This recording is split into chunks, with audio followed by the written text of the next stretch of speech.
lebih dari 2 negara ya. So, kalau misalnya masih 2 negara itu biasanya masih disebutnya transnational, tapi kalau misalnya udah lebih dari 2 negara itu disebutnya multinational company. And for their activity itu biasanya memiliki impact pada perekonomian dari negara-negara tersebut atau bahkan secara global.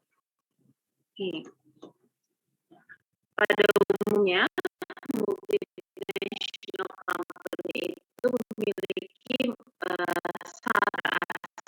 mereka, kemudian baru mereka memperluas dari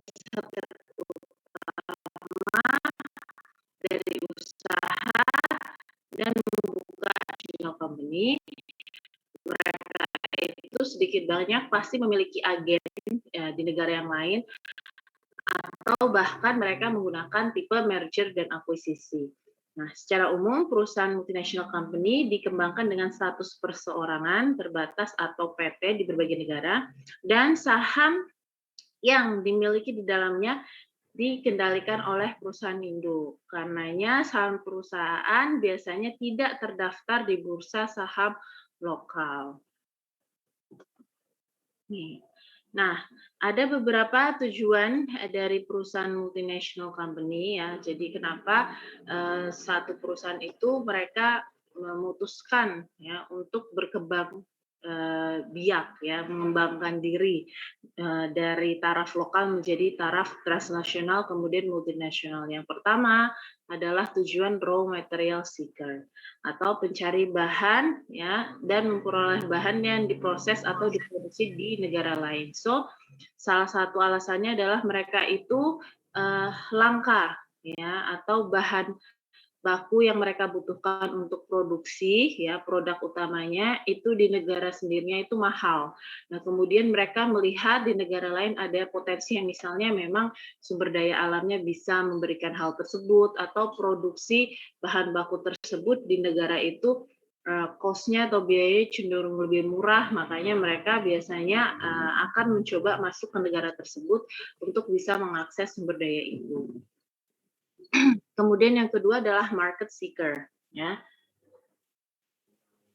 mencari pangsa pasar baru di negara lain. Nah, jadi misalnya dia melihat ada potensi-potensi konsumen, potensi pasar yang besar di negara lain, kemudian mereka akan mencoba mengambil ya pasar tersebut. Kemudian yang ketiga adalah cost minimizer seeker atau meminimalisir biaya ya. Jadi biasanya di beberapa negara dia itu tenaga kerjanya lebih murah atau misalnya lebih murah biaya teknologinya ya, sehingga kalau misalnya bisa memindahkan operasi atau produksi di negara tersebut maka akan menurunkan biaya keseluruhan untuk produksi barang ya.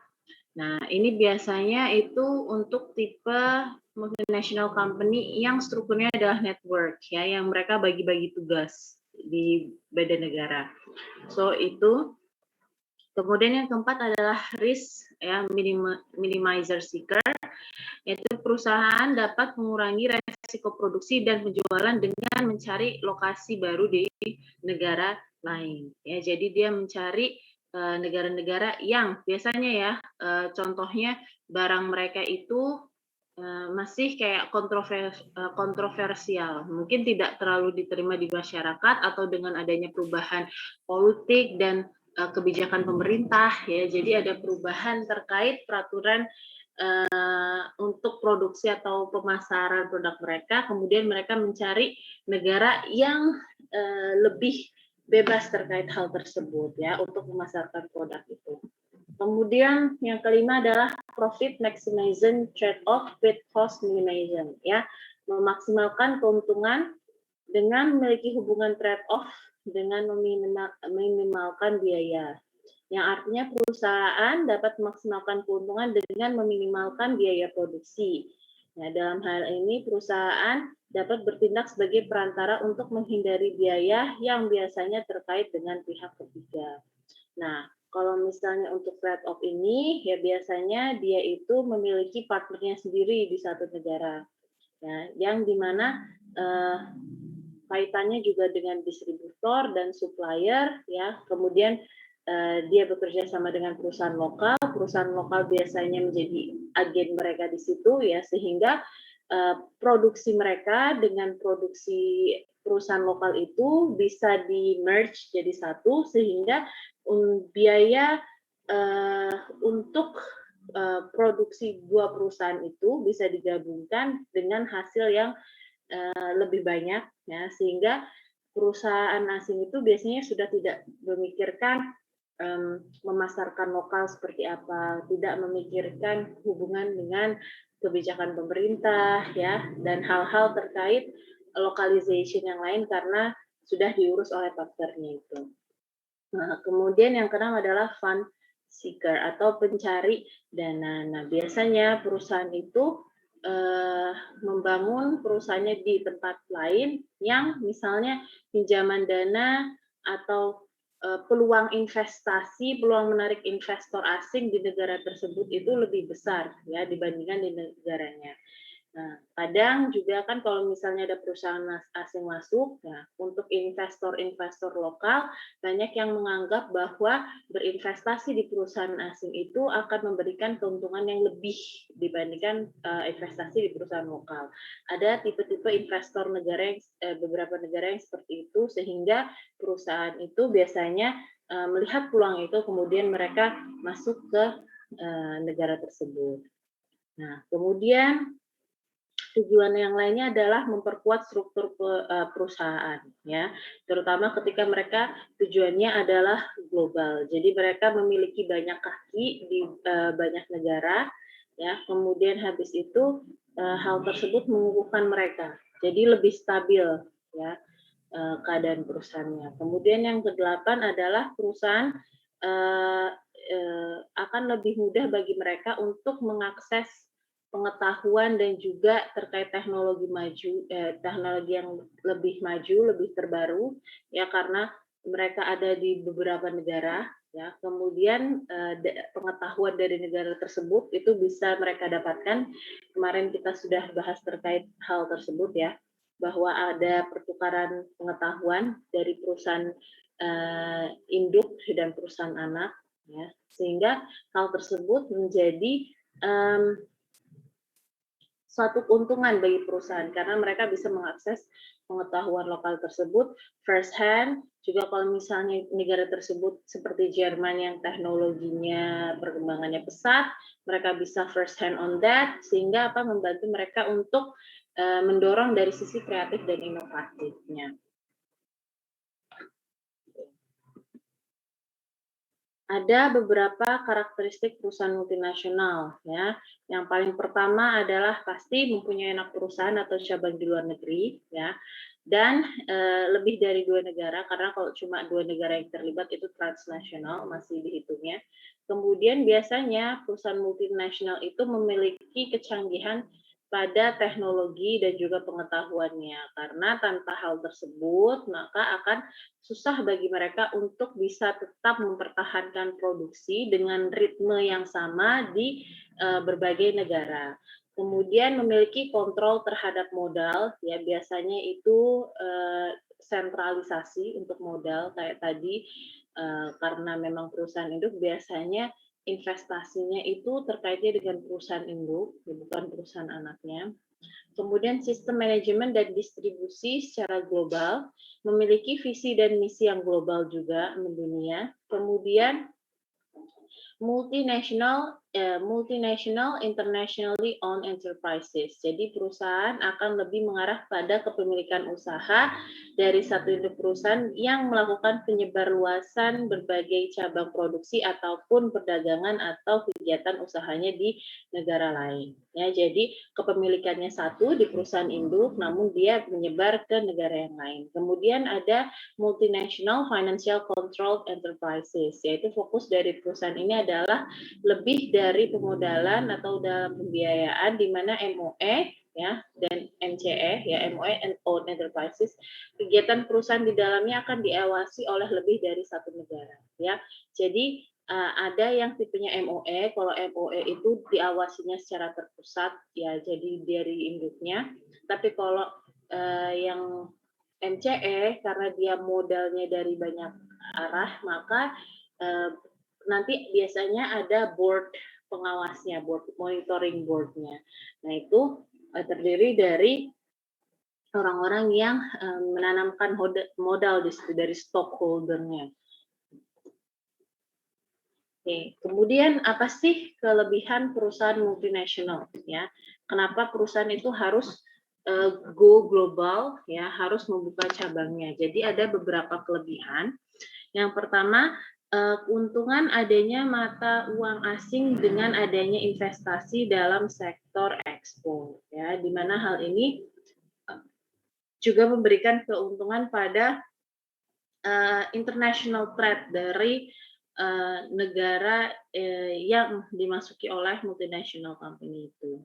Kemudian yang kedua, mengurangi kegiatan persyaratan valuta asing untuk aktivitas impor di dalam sektor industri. Jadi akan lebih murah bagi mereka ketika mereka itu saling shipping dari satu perusahaan ke perusahaan lain karena masih masuk ke dalam jaringan perusahaan. Kemudian yang ketiga adalah memodernisasi setiap sektor lini.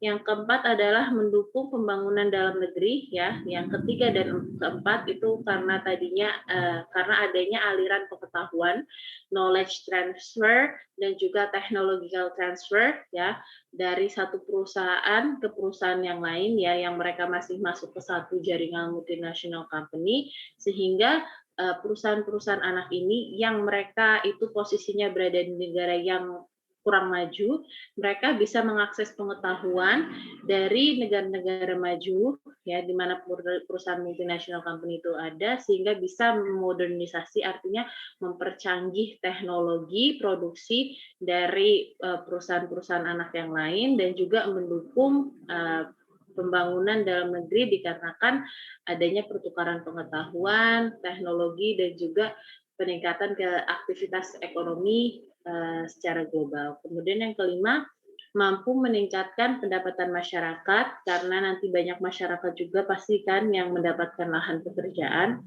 Yang keenam, mampu membantu memenuhi kebutuhan masyarakat dalam negeri, ya, terutama terkait produk yang sebelumnya tidak bisa diproduksi oleh orang-orang atau perusahaan lokal.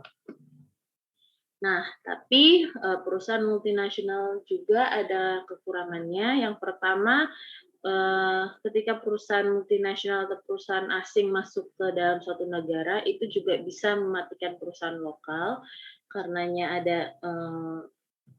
persaingan ya, yang dimana pasti multinational company itu datang dengan teknologi yang lebih siap, kemudian produksi yang lebih canggih ya, yang lebih siap ya, begitu, sehingga perusahaan lokal itu kalah untuk bersaing, tidak mampu untuk berlari mengejar dari perusahaan multinasional itu. Kemudian yang kedua, keuntungan ekspor ya. Yang ketiga, dampak terhadap budaya dan sosial ya, karena pasti masuknya budaya baru ya, karena adanya perusahaan asing yang datang. Kemudian yang keempat adalah kualitas kesehatan dan keselamatan pekerja yang rendah ya.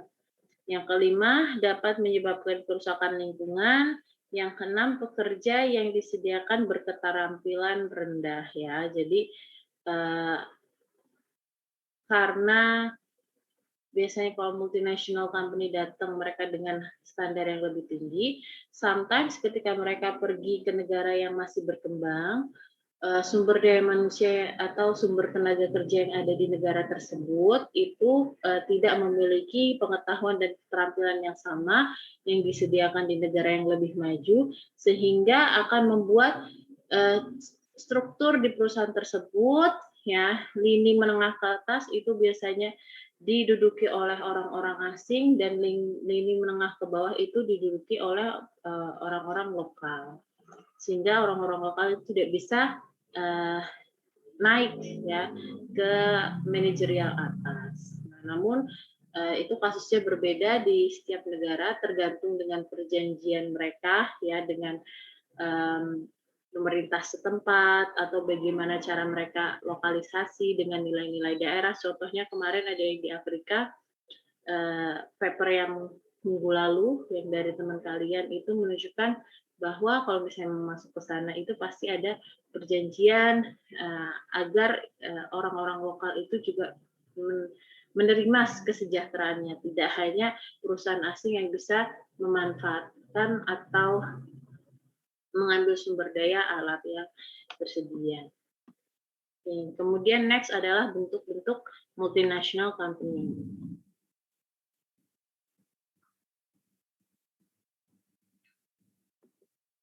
Yang pertama adalah multinational producing enterprise atau MPA. Ya, fokus perusahaan multinasional ini adalah pada produksinya. Oleh karena itu, tipe multinational company yang producing ini, yang MPE, itu biasanya memiliki dan mengelola berbagai fasilitas produksi di berbagai negara. Ya, jadi perusahaan cabangnya itu produksinya tersebar di berbagai perusahaan cabangnya. Ya, jadi masih rantai produksinya itu masih satu tapi tersebar di berbagai negara. Kemudian ada multinational trade enterprises atau MTE. Fokus dari MTE adalah sektor perdagangan. Ya, akibatnya perusahaan menjual barang-barang yang diproduksi secara langsung ke perusahaan dan orang-orang di negara lain. Jadi dia buka cabang adalah untuk memarketkan barangnya, ya.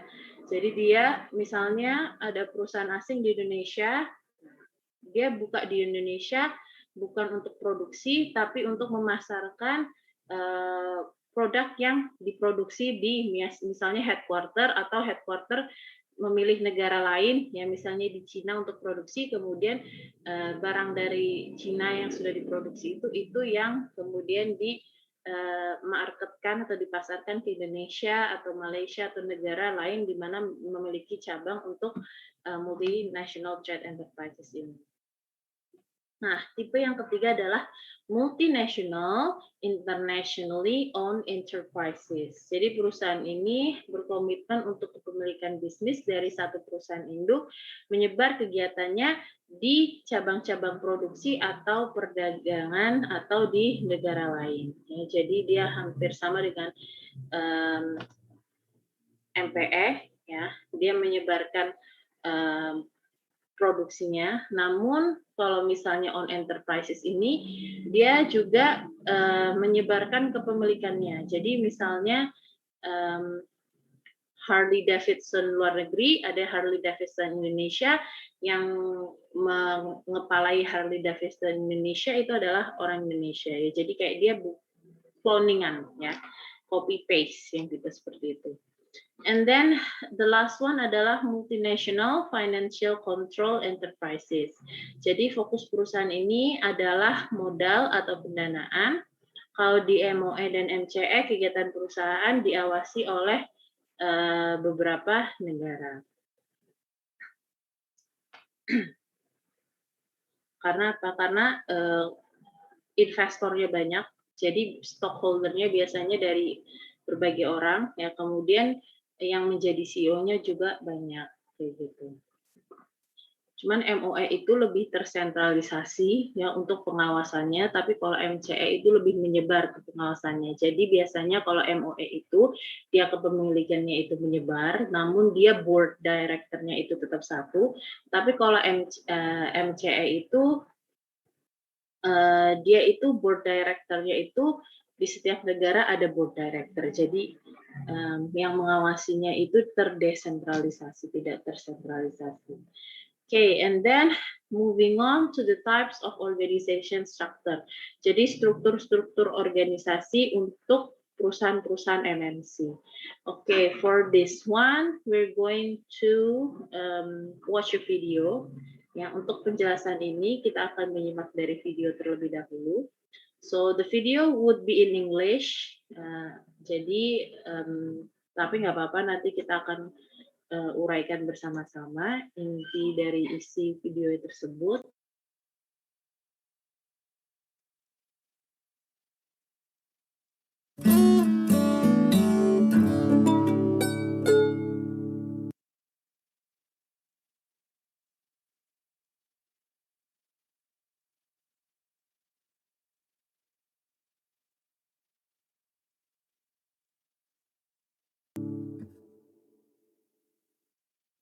Grouping employees and tasks in an organization has significant impact on organizational behavior and employees. Let's take a look at types of organizational structures. An organizational structure defines how activities such as task allocation, coordination, and supervision are directed toward the achievement of organizational aims. As they grow, organizations must decide how to carve employees into subunits. This Jadi struktur ini itu gimana caranya dia mengkoordinasikan seluruh aktivitas ya yang ada untuk mencapai tujuan yang sama. Nah, kalau misalnya di perusahaan lokal, so itu urusannya adalah antar departemen. Tapi kalau untuk perusahaan global atau multinational company itu biasanya antar perusahaan, kemudian nanti akan diturunkan ke antar departemen. So, bagaimana mereka mensinkronisasikan seluruh aktivitas dan kegiatan di seluruh anak perusahaan sehingga bisa mencapai visi global dari perusahaan tersebut ya, dari multinational company tersebut. Oke, nah kalau misalnya dari pembahasan yang kemarin, nah itu organizational task-nya itu bisa jadi dua karena ada perusahaan yang dia memang aktivitinya menyebar ya di berbagai anak perusahaan, ada yang dia memang cloningan. Nah, kalau misalnya aktivitinya menyebar, jadi dia harus mempertimbangkan aktivitas mana yang dilakukan di negara mana yang bisa mendukung keseluruhan produksi. Namun kalau misalnya dia itu aktivitasnya tidak menyebar, artinya perusahaannya memang ngasih cloningan cabang ya di negara lain, maka dia untuk memastikan bahwa struktur aktivitas tersebut itu cocok atau sesuai sehingga bisa melakukan produksi ya, kemampuan produksinya itu tetap sesuai dengan standar yang ada di perusahaan induk. Nah, biasanya kalau misalnya perusahaan yang cloningan seperti itu, mereka tuntutan lokalisasinya lebih tinggi. Jadi terkadang di anak atau cabang perusahaan yang berbeda itu mereka sedikit merevisi ya restrukturisasi organisasinya untuk menyesuaikan dengan budaya lokal, tuntutan lokal ya, yang tujuannya sama-sama tetap agar visinya itu efektif tercapai karena kita berada di beda tempat, cara kerjanya itu beda ya kayak gitu. usually means grouping people in a way that somehow relates to the tasks they perform. Here, Oke, kalau struktur itu ya biasanya dia terkait mengelompokkan ya sumber tenaga kerja kita ya berdasarkan beberapa hal berikut ya. here are 6 common bases for grouping employees. Employee knowledge and skills. Employees are grouped by what they know. For example, pharmaceutical organizations have departments like oncology and genetics. By business function. Employees are grouped by business function. For example, many organizations have departments of human resources, marketing, and research and development. Employees are grouped based on the activities they do. For example, a realtor may have a different retail store and online departments reflecting 2 different sales processes. Output. Employees are grouped based on the products or services they work on. Client. Employees are grouped based on the types of clients they serve. Location. Employees are grouped based on the geographical areas they serve. Now, let's discuss some of the structures that arise from these different groupings. A functional structure groups people with the same skills or who use similar tools. Oke, jadi tadi ya um, so yang harus dipertimbangkan adalah kita mempertimbangkan cara kerjanya gimana.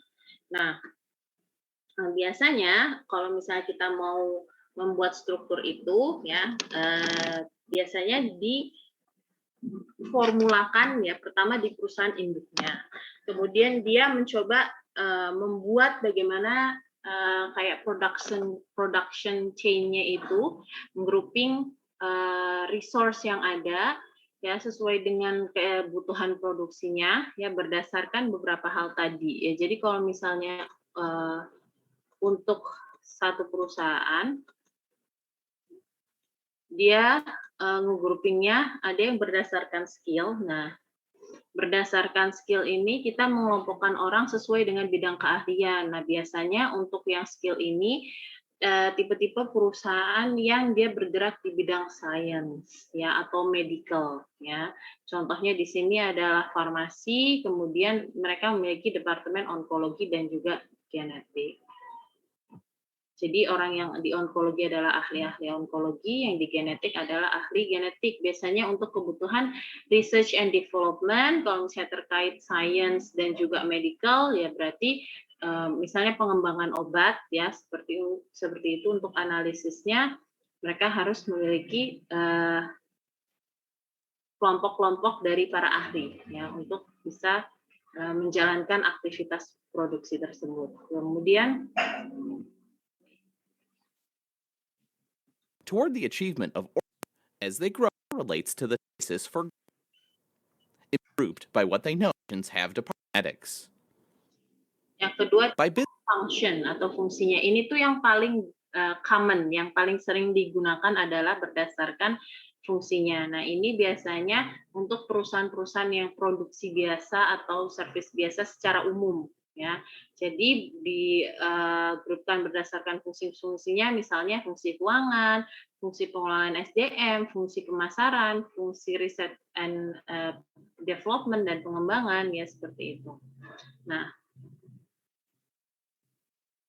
business function. Employees are grouped by business function. For example, many human resources are grouped based on the activities they do. terus selanjutnya adalah berdasarkan prosesnya.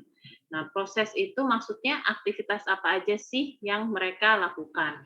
Contohnya, misalnya di perusahaan retailer, mereka memiliki dua kegiatan utama, yang satu retailnya offline, yang satu retail online. Jadi biasanya mereka mengelompokkan, menstrukturkan pelaksanaan aktivitas atau kegiatannya itu, nanti ada grup yang untuk retail offline, nanti ada grup yang untuk retail online.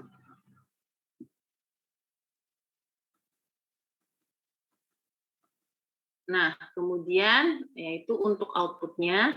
Jadi berdasarkan output itu maksudnya adalah karyawan itu dikelompokkan berdasarkan produk atau service yang akan mereka lakukan. For example, ada yang di bagian sales, ada yang di bagian customer complaint, ada yang di bagian customer service ya kayak gitu sesuai dengan hal yang mereka berikan. Kalau di customer service mereka menanggapi keluhan, menanggapi pertanyaan konsumen secara umum. Kalau di customer yang tadi defect dan juga return, ya itu biasanya untuk menghandle komplain konsumen ya seperti itu. Jadi sesuai dengan service yang diberikan. Atau misalnya memang dia perusahaannya service, misalnya kayak kalau kita bilang kayak misalnya di salon ya ada yang bagian coloring, ada yang bagian manicure, ada yang bagian pedicure. Kayak itu sesuai dengan service yang diberikan. Nah, kalau misalnya produk ya biasanya dia memiliki lebih dari satu lini produk, kemudian dikelompokkan sesuai dengan produk A siapa yang megang, produk B siapa yang megang kayak gitu. Nah, kemudian ada juga yang berdasarkan klien. Ya, kalau ini kayak siapa yang handle VIP, siapa yang handle eksekutif, ya, siapa yang handle first class, siapa yang handle economy class, kayak gitu. Nah, biasanya pertanyaannya, bisa nggak sih kalau misalnya dalam satu struktur perusahaan, kemudian memiliki lebih dari satu struktur grup aktivitas? Bisa, ya. Contohnya misalnya gini, contohnya kita Employees are grouped by business function. membagi dalam satu perusahaan membagi departemen utamanya berdasarkan fungsi, human resource, marketing, research dan development, dan lain-lain.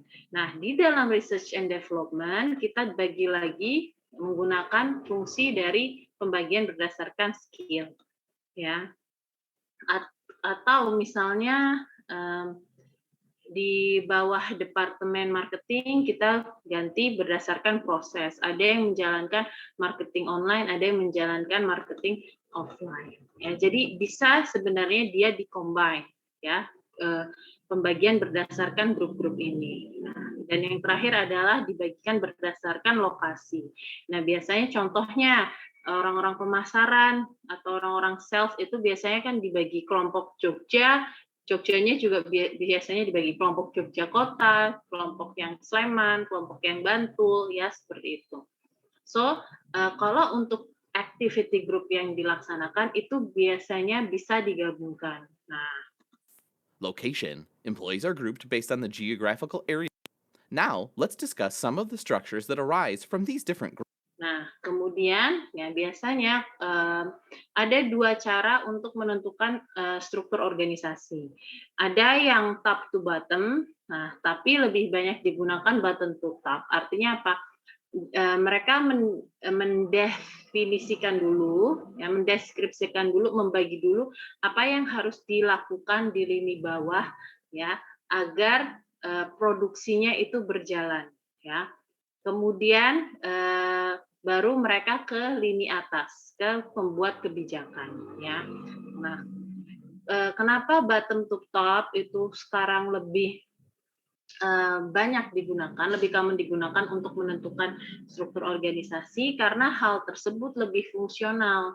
Jadi mereka tahu aktivitas mana yang urgent untuk dilakukan, kemudian baru menentukan aktivitas tersebut bisa dibawahi oleh departemen apa, sehingga efektivitasnya itu lebih bisa tercapai, ya, karena mereka langsung ke yang lapangan butuhnya itu seperti apa, kemudian dari kebutuhan lapangan baru mereka naik ke atas sehingga dibuat struktur organisasi berdasarkan kebutuhan lapangan tersebut. That thing you will learn on organizational development, ya. Hal tersebut biasanya akan kalian pelajari lebih detailnya pada mata kuliah pengembangan organisasi, ya. Should be same with organizational behavior, harusnya biasanya didapatkannya barengan dengan perilaku organisasi, but I don't know whether in this curriculum itu ditaruhnya di mana atau masih ada atau enggak, karena saya belum pernah dapat mengajar organizational development itu. But however, di sini kita akan membahas in general lens, ya, dalam lensa yang lebih general. Nanti kalau misalnya memang ada organizational development, biasanya nanti kalian diajarkan analisanya, kemudian diajarin analisis top to bottom dan bottom to top-nya juga. Oke. Groupings. So tadi berdasarkan kebutuhan grup aktivitas tersebut, kemudian bisa baru dari bottom ditarik ke atas, kemudian membentuk struktur yang lebih besar, yaitu struktur pada level organisasional, bukan pada level aktivitas lagi. Nah, di sini kita akan membahas tipe-tipe struktur yang tadi ditarik berdasarkan grouping based on activity-nya untuk pelaksanaan aktivitasnya atau kegiatan lapangannya. Kita akan membahas tipe-tipe yang organizationalnya, ya, struktur secara keorganisasiannya. A functional structure groups people with the same skills or who use similar tools or work processes together into departments. For example, a marketing department is staffed solely with marketing professionals. Okay. Yang pertama adalah ya struktur organisasi yang fungsional.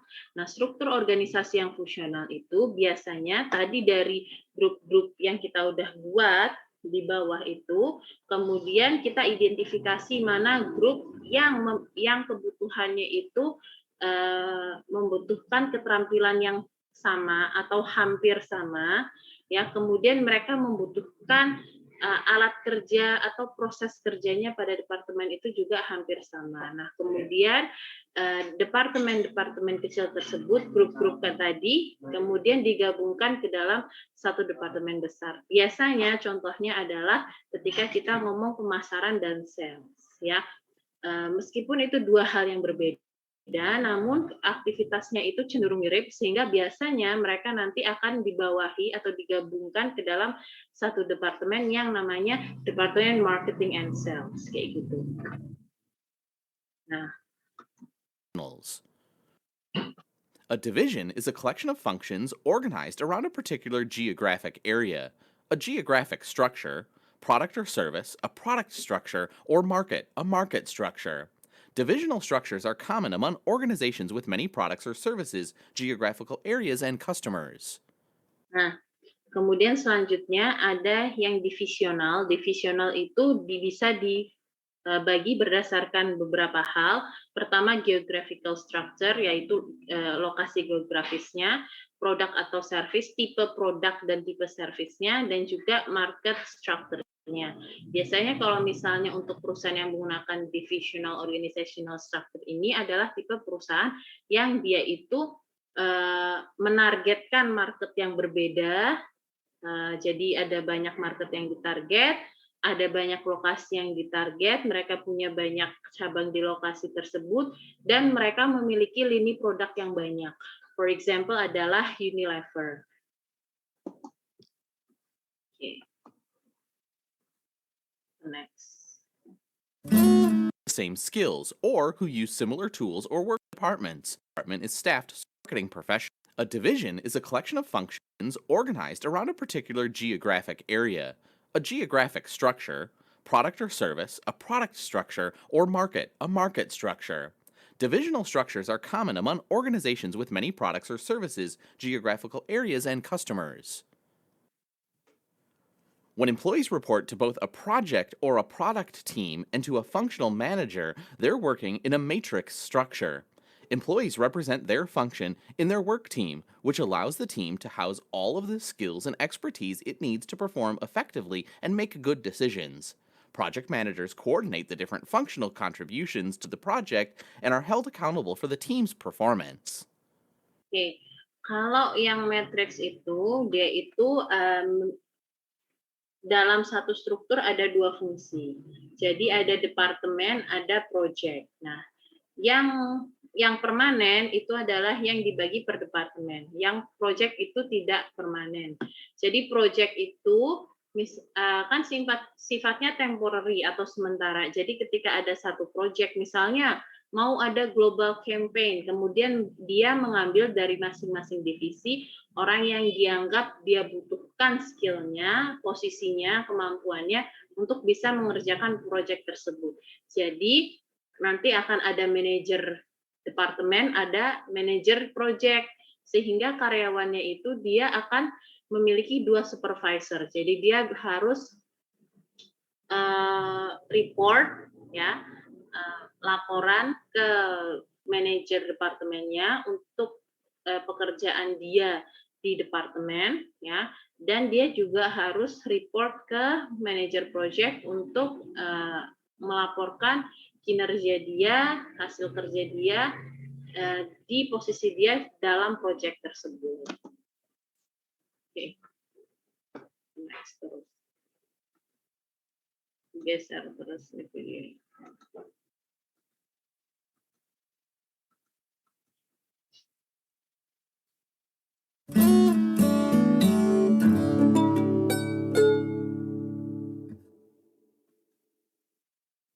Grouping employees and tasks in an organization has significant impact on organizational behavior and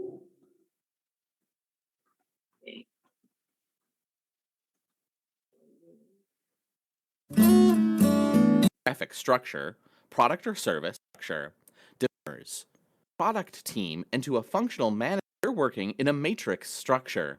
Employees represent their function in their work team, which allows the team to Geser terus, kenapa ya? Geser sendiri. market structure and customers. To a functional manager, they're working in a Employees represent that allows the team to house all keys it needs to perform effectively and make good decisions. Project managers coordinate the different functional contributions to the project and are held accountable for the team's performance. Organizations with a team based structure create horizontal or vertical teams that can define part or all of the organization.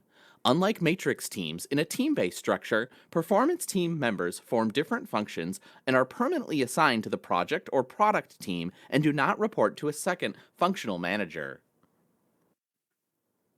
In organizations, Oke, kalau team base itu dia sama dengan division. Nah, tapi kalau misalnya team base itu banyak yang bilang dia itu tidak sehierarkikal division. Kalau division itu dia biasanya banyak levelnya. Kalau team base itu biasanya dia itu menggabungkan division dengan fungsional. Jadi dia membagikan beberapa departemen tapi sesuai dengan fungsi yang dibutuhkan. Nah, biasanya itu tim-timnya itu lebih permanen ya, kayak yang di divisi. Nah, namun tidak sebanyak divisi ya. Jadi kalau divisi banyak tingkatannya, kalau di team base tidak banyak tingkatannya karena mereka menggabungkan struktur divisi dengan struktur fungsi ya, seperti itu. with a lattice structure, cross functional and cross level subteams are formed and dissolved as necessary to complete specific projects or tasks. This structure is common in consulting organizations. Kalau lattice itu dia mirip dengan matrix, jadi ada departemennya sendiri, kemudian untuk beberapa service ya mereka itu mengambil dari beberapa orang di beberapa departemen ya, tidak semua departemen, tapi hanya yang dibutuhkan aja untuk mereka bisa memberikan service ke klien. Nah, biasanya lattice itu contohnya adalah pada perusahaan-perusahaan konsultan. Jadi ketika mereka punya klien, ya kemudian kliennya itu ingin konsultasi proyek apa, ya kemudian habis itu dia lihat kebutuhannya, oh misalnya tentang finansial, maka dia akan mengambil beberapa ahli dari departemen misalnya finansial, kemudian beberapa ahli dari departemen misalnya terkait hukum, ya seperti itu. Oke. Ampun, tergeser.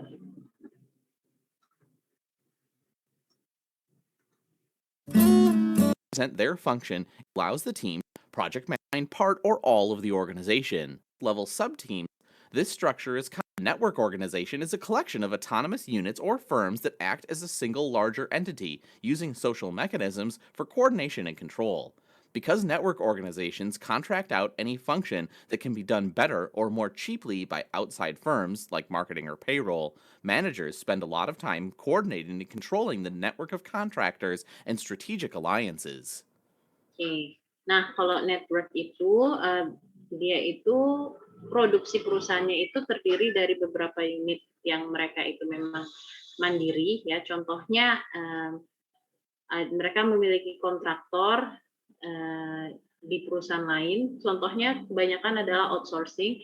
Jadi network itu mereka tidak melulu part of unitnya itu adalah milik mereka. Bisa jadi mereka dapatkan dengan merger, akuisisi atau misalnya kerjasama, sehingga membentuk biasanya hubungan yang lebih kompleks ya, karena banyak arahnya, banyak garisnya ya. Jadi beberapa unit itu kemudian menjalankan aktivitasnya sesuai dengan perjanjian, sesuai dengan networking-nya untuk bisa perusahaan itu melakukan produksi atau kegiatannya.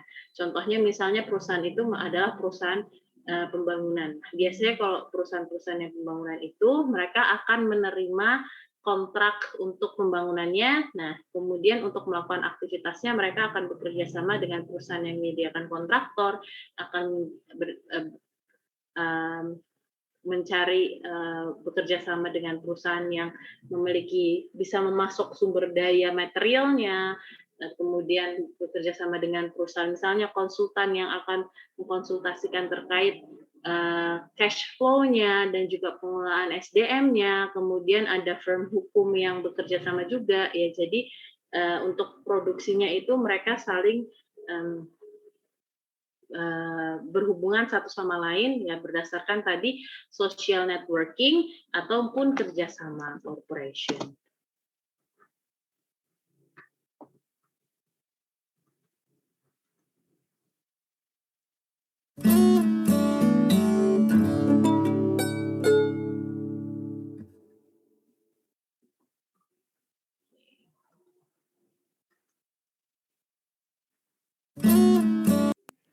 A network organization is a larger entity using a function that can be coordinating and controlling the network of contractors and strategic alliances.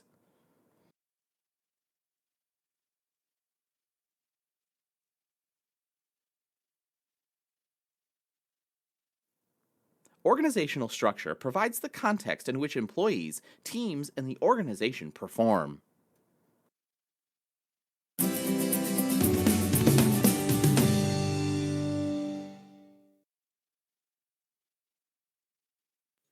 So, ini contoh kalau misalnya tadi dari struktur yang fungsional itu bisa dibagi menjadi seperti berikut, ya. Kemudian nanti biasanya kalau functional structure itu centralized structure, jadi mereka memiliki departemen besar yang fungsinya berdasarkan fungsi atau berdasarkan keahlian dari masing-masing yang dibutuhkan, misalnya orang-orang yang ahli keuangan itu bisa dimasukkan ke finance, pemasaran di marketing, HR, admin, dan etc. Nah, kemudian nanti di bawahnya mereka akan ada departemen-departemen lain, misalnya kalau finance itu departemen yang investasi, ya, kemudian nanti ada departemen pendanaan, departemen yang lain, ya, tapi mereka tersentralisasi di departemen finance. Kemudian marketing nanti biasanya ada online marketing, ada offline marketing, ada sales biasanya tetap di bawah marketing ya meskipun mereka dua hal yang berbeda. Kemudian biasanya ada CSR, customer relation masuknya ke sini ya.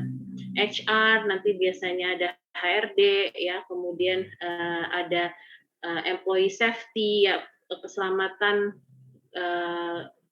keselamatan para pekerja ya kayak gitu. Kemudian ada divisi yang khusus untuk terkait dengan labor union ya kayak gitu. Nah, functional structure ini ada keuntungan, ada ketidakuntungannya. Yang keuntungannya adalah yang pertama pasti mengumpulkan orang-orang dengan experience yang sama, kemudian yang kedua adalah mereka memiliki staff-staff yang memang sudah spesialis ya, spesialisasi dalam bidang tersebut, ada standarisasi terkait pengetahuan dan juga kinerjanya karena mereka terdiri dari latar belakang yang sama, greater communication, komunikasi yang lebih baik ya karena mereka dalam satu lingkup ya. Economies of scale, kemudian dan lebih efisien. Sedangkan disadvantage-nya atau kekurangannya adalah lack of variety and job enrichment ya, jadi pekerjaannya itu cenderung lebih monoton.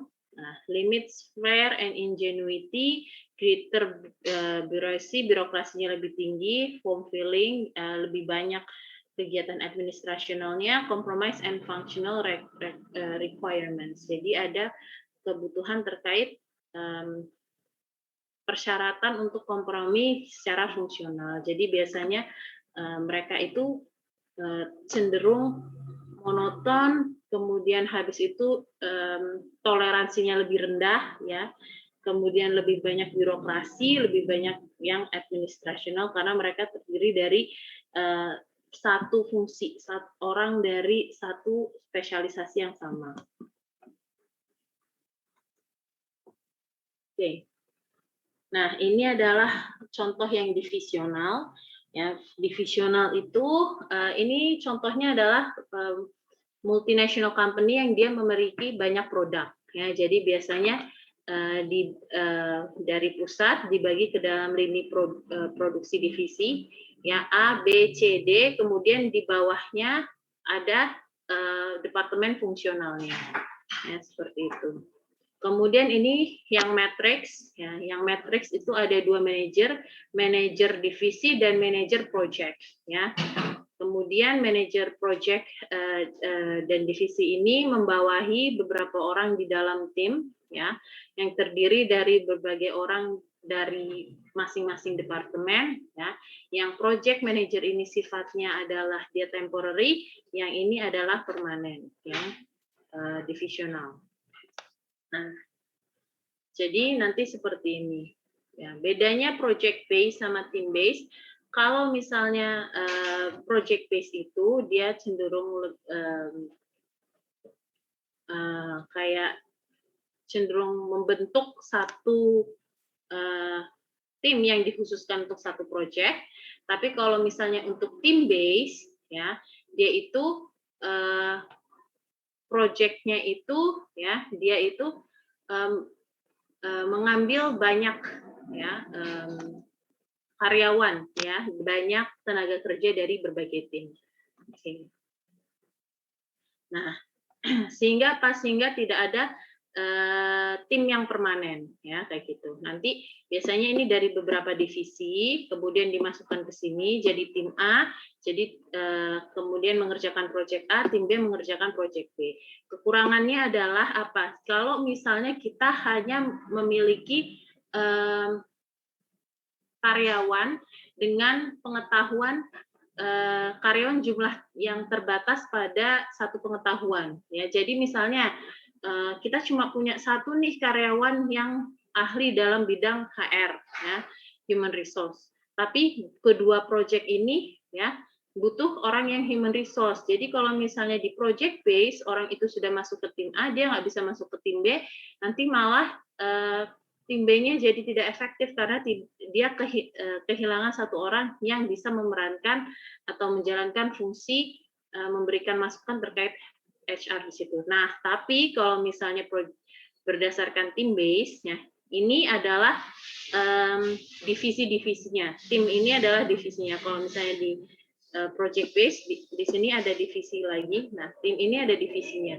Kemudian ada project A, project B, project C. Nah, satu orang di divisi ini dia bisa mengerjakan lebih dari satu project. Jadi fleksibel, dia bisa masuk ke A, B, dan C. Itu menguntungkan ketika kita hanya memiliki sedikit karyawan yang spesialisasi pada satu bidang. Contohnya tadi misalnya karyawan yang spesialisasinya di HR, ya, cuma ada satu terbatas, kemudian ada beberapa project, dia bisa main ke semua project, ya, sehingga setiap project itu terpenuhi kebutuhannya akan insight dari orang-orang yang ahli dalam HR. Nah, kalau ini adalah network organizational structure, yaitu struktur yang tadi networking. Nah, ini perusahaan inti. Nah, kemudian dia itu bekerja sama, ya, dengan berbagai perusahaan, ya, yang ada di New Zealand, di Malaysia, Singapura, Australia, ya, Australia lagi, ya, untuk menjalankan keseluruhan aktivitas dari organisasi itu sendiri. Ya, jadi tidak terpusat pada satu perusahaan inti. Oke, kita masuk ke bahasan yang terakhir, yakni terkait struktur MSDM-nya dan juga fungsi MSDM pada perusahaan multinational company.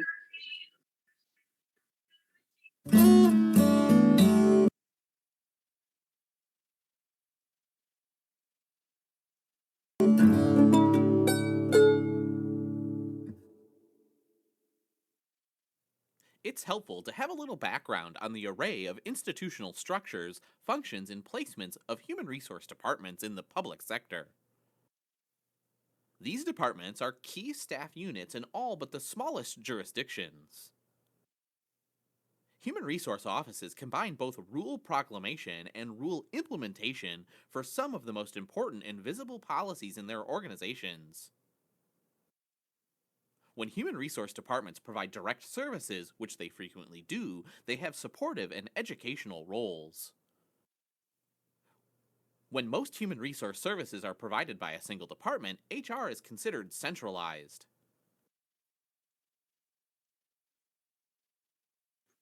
Jadi untuk fungsi MSDM pada perusahaan multinational company, dia memiliki Pertama adalah fungsi ya, pembuatan kebijakan dan juga implementasi kebijakan ya. Di mana kedua hal tersebut biasanya bisa dipertimbangkan apakah akan dibuat tim yang berbeda untuk pembuat kebijakan dan implementasi kebijakan atau tidak. Nah, biasanya kalau misalnya di perusahaan multinational company itu kebanyakan dibedakan. Jadi untuk rule promulgation ya atau pembuatan kebijakan itu biasanya terpusat yang dilakukan oleh orang-orang HR yang ada di perusahaan inti, tapi untuk implementation-nya itu dibagi ya. Jadi masing-masing perusahaan anak itu memiliki HR sendiri. Nah, bahkan biasanya di setiap departemen atau setiap divisi itu mereka memiliki staf HR sendiri di mana mereka itu termasuk menjalankan fungsi yang implementasi kebijakan.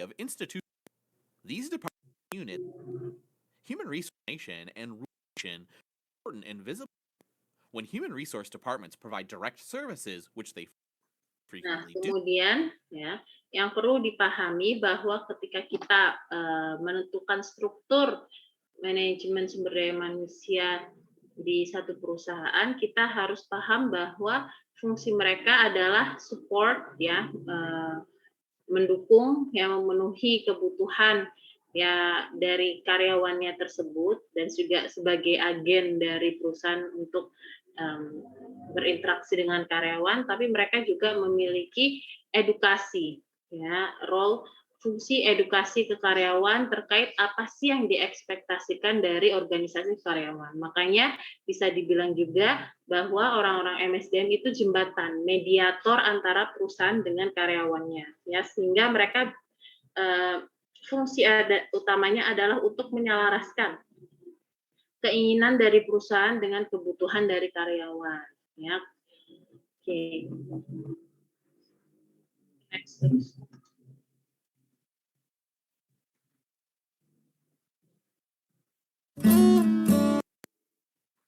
Our key resource offices combine invisible policy departments provide direct services, which they frequently do. They have supportive and educational roles. When most human resource services are provided by a single department, HR is considered centralized. When many human resource services and responsibilities are shared with managers, as is common today, a devolved model of HR is in place. Oke. Jadi yang pertama yang paling mudah itu adalah yang tersentralisasi. Yang tersentralisasi itu maksudnya gimana? Berarti semua kegiatan dan kebijakan dari SDM itu dilaksanakan oleh satu departemen yang terpusat. Jadi misalnya nanti divisi pemasaran butuh karyawannya butuh konsultasi, maka mereka harus ke departemen MSDM. Jadi tidak ada agen di departemennya itu sendiri, atau divisinya itu sendiri. Nah, kalau di Pulse itu biasanya ada departemen MSDM sendiri, dia terutama nanti terkaitannya dengan penyelarasan kebijakan, edukasi, dan lain-lain. Tapi tanggung jawab dari orang-orang MSDM yaitu memotivasi, ya biasanya kemudian monitoring, pengawasan, itu mereka bagi pada manajer dari masing-masing divisi, ya, di mana hal tersebut disebut dengan devolved human resource management. Ya, jadi terintegrasi ke manajer-manajer masing divisi. Jadi setiap manajer di masing-masing divisi mereka memiliki tugas untuk menjadi agen MSDM juga. Nah, ini adalah model yang umum digunakan pada sekarang ini. Jadi tidak hanya sebagai ketua tim, manajer itu juga berfungsi sebagai pengelola sumber daya manusianya. Jadi dia harus memotivasi karyawannya, harus memonitor karyawannya, assess performance, ya biasanya seperti itu. Makanya kalau orang-orang yang nantinya akan dipromosikan menjadi manajer, biasanya mereka itu menerima pelatihan MSDM sebelum itu. Larger organizations or governmental systems frequently have decentralized modes of HR in which central human resource management agencies sets policies and freestanding agencies have specialized human resource departments. On occasion, agencies will have multiple specialized HR units responding to the differing needs of employees.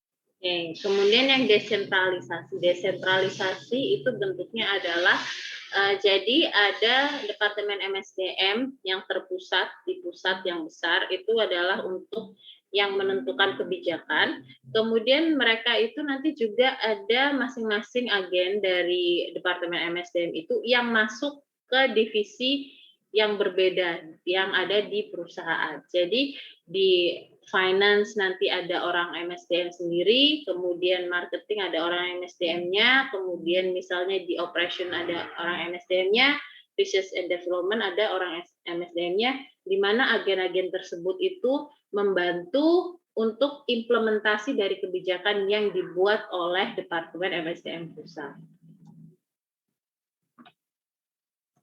Groups.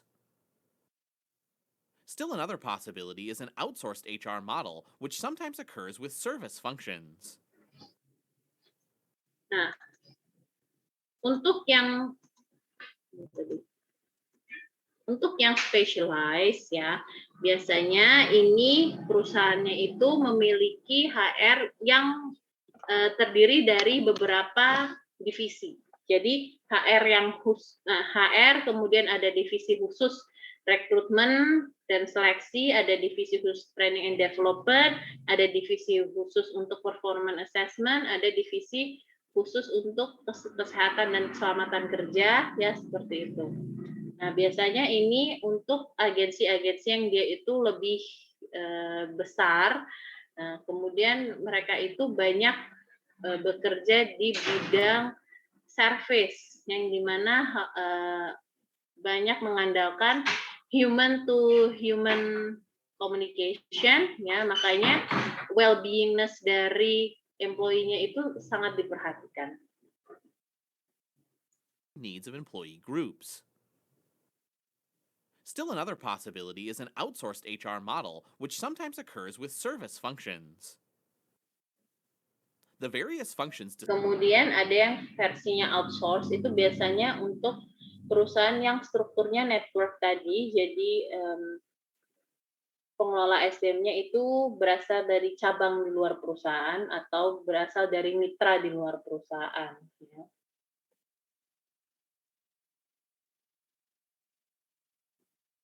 Discussed in this course may or may not be part of an HR department per se. No matter the exact structure of a particular set of roles, however, HR functions are the backbone of any organization. Today, HR services are provided in a variety of ways. Some functions are performed in the same way they were in the 1960s, relying on traditional sub-functions of employment, compensation, and training. Others might be organized differently, with a cross-functional HR professional assigned to provide ongoing services to a team or group in a matrix organization. The shared service model has increased, whereby specialists offer services to the organization. Here, the HR department functions as an in-house consulting service. The most common placement of HR departments is right under the Chief Executive Officer, with the Human Resource Director serving in the Executive's cabinet. In large organizations, it's not uncommon for HR to be combined with other staff units under an executive director of some sort, like an assistant city manager or deputy mayor.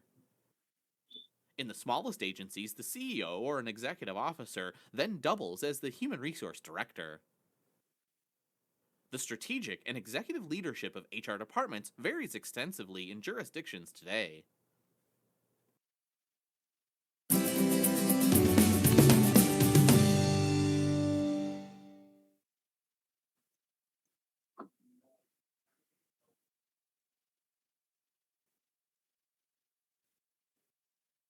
Oke, jadi untuk memahami struktur dari MSD mana yang paling cocok, biasanya kita menentukan dari role, ya, dari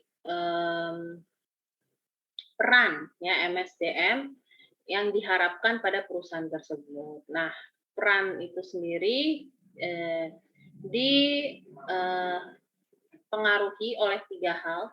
Yang pertama adalah devolution, structure, dan juga skill set. Devolution itu contohnya adalah keputusan terkait distribusi praktik-praktik MSDM, ya, apakah melibatkan manajer atau tidak melibatkan manajer tapi menyisipkan agen di setiap departemen, ya. Biasanya untuk devolution ini dia aspek yang dipertimbangkan adalah decision making dan juga implementasinya. Ya, jadi seberapa besar decision making-nya itu harus dipertanggungjawabkan dan juga seberapa besar implementasi yang harus dilaksanakan. Nah, biasanya kalau misalnya aspek decision making-nya itu lebih besar, maka ya ada pembagian tanggung jawab terkait praktik MSDM kepada manajer, ya, yang lebih besar dibandingkan dengan agen HRD yang ada di divisinya itu sendiri. Tapi kalau sisi implementasinya lebih besar, maka nanti peran dari agen MSDM itu lebih besar ya di masing-masing divisi. Kemudian yang kedua adalah struktur ya. Struktur yang berpengaruh adalah ya struktur dari HR timnya itu sendiri di dalam perusahaan, kemudian struktur dari seberapa banyak spesialis yang akan didistribusikan, kemudian peran ya dari para manajer, kemudian keputusan untuk sentralisasi atau desentralisasi, kemudian pemberian pelayanan dari MSDM itu sendiri, dan juga biasanya terkait dengan perbandingan rasio dari orang-orang MSDM yang kita miliki dengan jumlah karyawan yang kita miliki. Kalau misalnya ternyata rasionya itu yang orang-orang MSDM-nya itu lebih kecil, ya maka biasanya fungsi MSDM itu nanti akan dibagi ke masing-masing manajer lini, ya. Kemudian habis itu HR skill set, ya kemampuan MSDM-nya itu sendiri. Kemudian skill set-nya ya terdiri dari apa aja? Pertama kualifikasi, terus habis itu kebutuhan spesifik ya misalnya experience atau pengalaman terkait rekrutmen, pengalaman terkait training, pengalaman terkait performance assessment, pengalaman terkait keselamatan ya dan kesehatan karyawan ya. Kemudian habis itu tingkat trainingnya, sudah pernah ikut training MSDM berapa kali ya, different skill for different goals gitu. Jadi itu adalah hal-hal yang mempengaruhi peran dan fungsi dari Departemen HRD, kemudian yang akan mempengaruhi keputusan struktur seperti apa yang akan digunakan atau pembagian responsibility apa yang akan diberikan ya misalnya ke masing-masing manajer. Karena manajer itu dia sebenarnya adalah leader ya di setiap divisi, jadi mau nggak mau ketika seorang terpilih menjadi manajer, mereka tetap harus dimodali dengan kemampuan atau pengetahuan terkait pengelolaan sumber daya manusia sehingga mereka kepemimpinannya bisa efektif ya, di mana nanti ya dia akan di backup atau didukung ya misalnya dengan orang-orang HRD yang ada ya, baik secara terpusat ataupun misalnya dia didesentralisasi, ada masing-masing karyawan HRD yang bekerja di dalam tim tersebut atau divisi tersebut. Oke, jadi ini tadi sekiranya gambaran ya, yang paling sering dibahas itu yang sentralisasi dan desentralisasi, kemudian shared ya.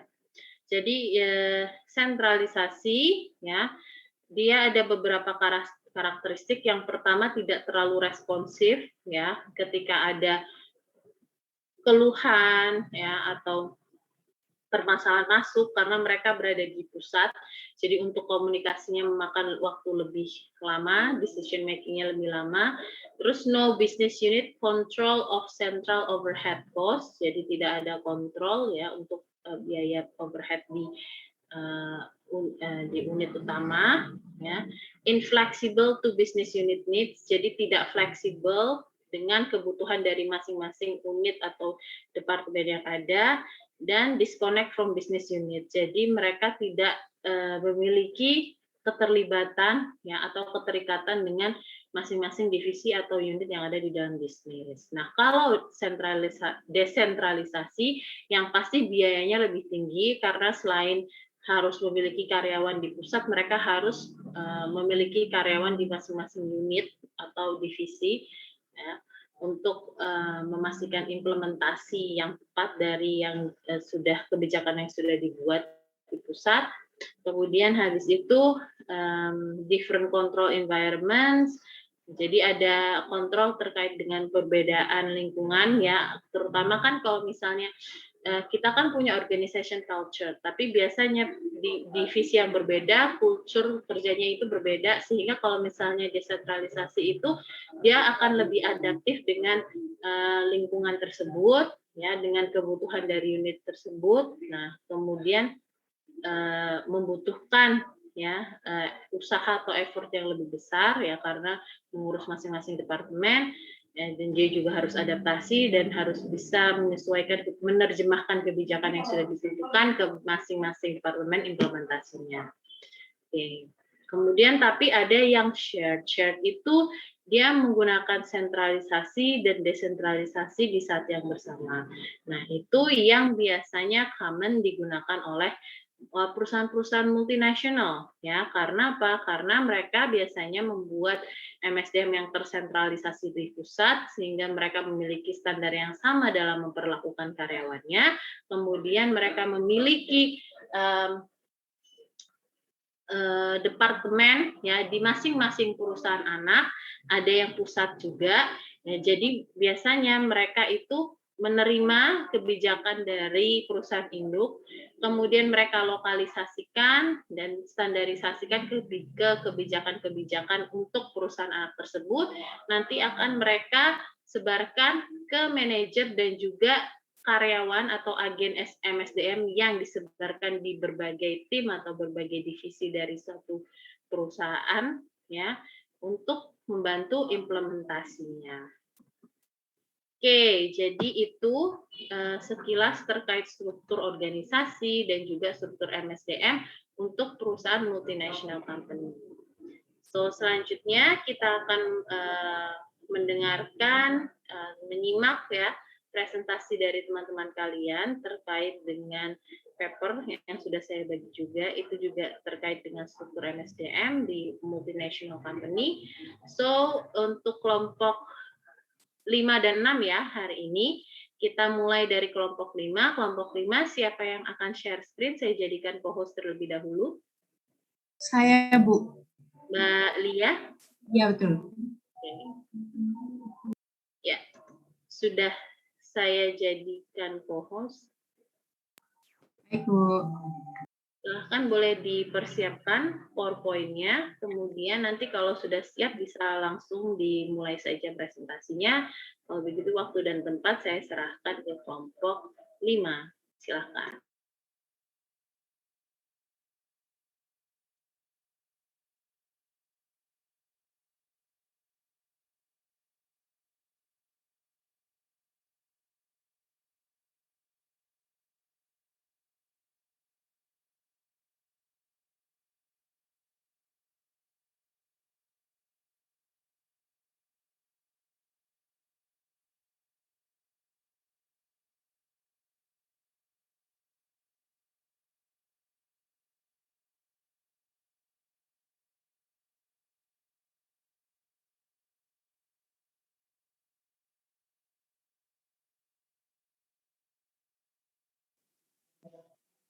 Baik, Assalamualaikum warahmatullahi wabarakatuh. Selamat pagi, Bu Zahro dan teman-teman semuanya.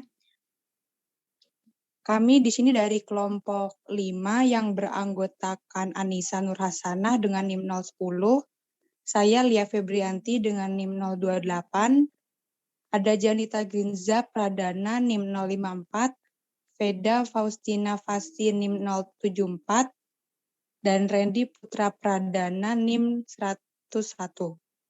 Pada kesempatan kali ini, kami dari kelompok 5 akan membahas mengenai organizational life cycle and strategic international human resource management in multinational companies, implication for congruence theory, atau yang dalam bahasa Indonesia, siklus hidup organisasi dan manajemen sumber daya manusia internasional strategis di perusahaan multinasional, implikasi terhadap teori kongruensi.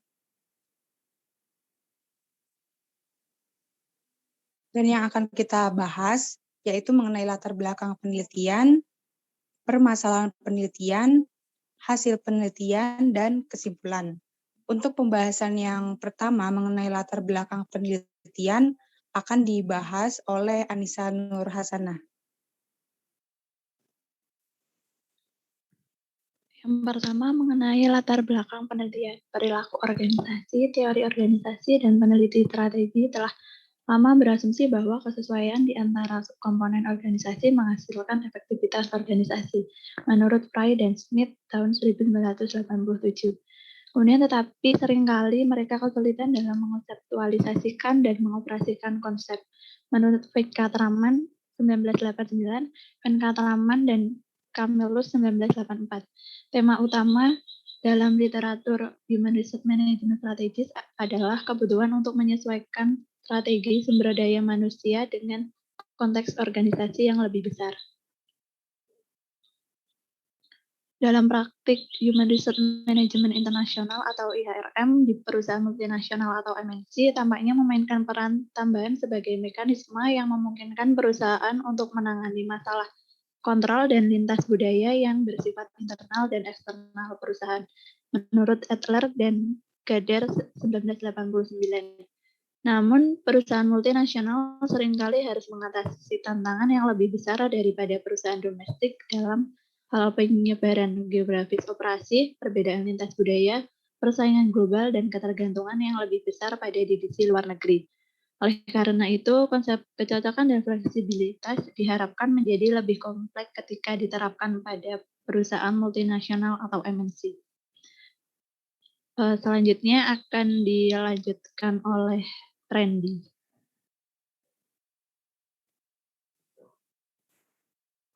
Selanjutnya itu ada permasalahan penelitian. Yang pertama itu hubungan antara konsep FIT dengan International Human Resource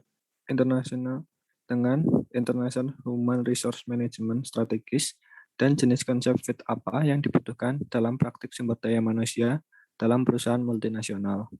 Kemudian bagaimana berbagai praktik International Human Resource Management dapat sesuai satu sama lain dalam mencapai integrasi di tingkat strategis global. Yang selanjutnya akan dilanjutkan oleh Mas Randy.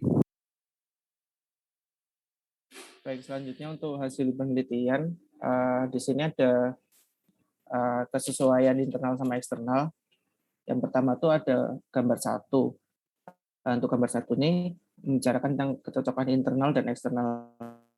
Yang pertama internal, dalam kecocokan internal, unit organisasi melibatkan tingkat kesesuaian atau fit antara berbagai fungsi IHRM pada setiap tingkat analisis organisasi.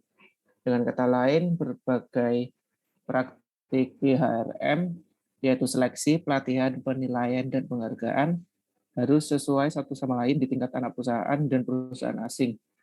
Kesesuaian organisasi internal atau luar menentukan kesesuaian antara fungsi IHRM anak perusahaan asing dan fungsi IHRM di tingkat perusahaan. Kesesuaian antara fungsi IHRM ini terjadi baik di tingkat anak perusahaan maupun perusahaan asing. Next. Ini untuk yang eksternal IHRM.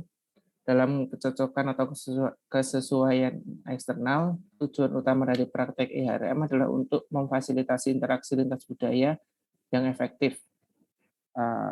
Adler dan Gader mencatat bahwa praktik IHRM sangat penting dalam memfasilitasi adaptasi perusahaan multinasional terhadap isu lintas budaya di luar negeri. Perusahaan multinasional harus berurusan tidak hanya dengan lingkungan lintas budaya, tapi juga dengan lingkungan lintas nasional yang mencakup pengaturan sosial, hukum, dan politik dari berbagai negara asing di mana mereka beroperasi. Next.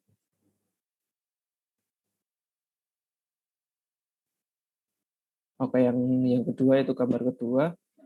Ini menjelaskan kantor perusahaan multinasional dihadapkan pada tugas tidak hanya untuk mencapai integrasi di tingkat strategis global, tapi juga dengan anak perusahaan asing. Selain itu, anak perusahaan asing mencari seri HRM sendiri yang cocok. Next.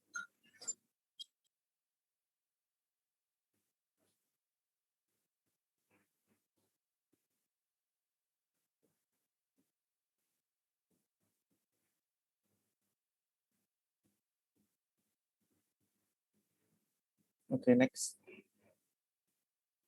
Oke, yang ketiga dan terakhir. Aduh.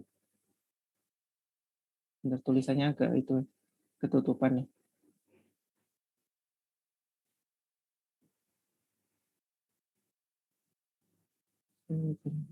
Oke, gini aja. Ketika dianggap bahwa perusahaan multinasional sering memiliki banyak anak perusahaan asing serta produk, dengan demikian kantor perusahaan multinasional mungkin dihadapkan pada tugas tidak hanya untuk berintegrasi di tingkat strategis global, tetapi juga dengan banyak anak perusahaan asing yang sering berlokasi di seluruh dunia. Oke, selanjutnya dilanjutkan oleh teman saya, PV. Yang terakhir, kesimpulan. Conflict in human resources melibatkan kesesuaian antara tiap-tiap fungsi IHRM pada tingkat analisis organisasi. Kecocokan juga harus dipertimbangkan dengan fleksibilitas dengan kondisi dari organisasi dan lingkungan. Berbagai praktek IHRM seperti seleksi, pelatihan, dan penilaian, serta penghargaan haruslah sesuai antar satu dengan yang lainnya di anak perusahaan maupun perusahaan asing. Analisis praktek IHRM strategis di multinational company menunjukkan bahwa mereka pada kecocokan dan fleksibilitas akan bervariasi menurut tahap organization life cycle. Area yang mungkin terbukti bermanfaat untuk penyelidikan sifat fleksibilitas adalah selek organisasi. Selanjutnya yang terakhir, keterbatasan. Dibutuhkan penelitian yang lebih canggih untuk menentukan kondisi praktek IHRM yang akan mengarah pada kesesuaian dan atau fleksibilitas yang nantinya akan mengarah pada efektivitas organisasi yang lebih besar.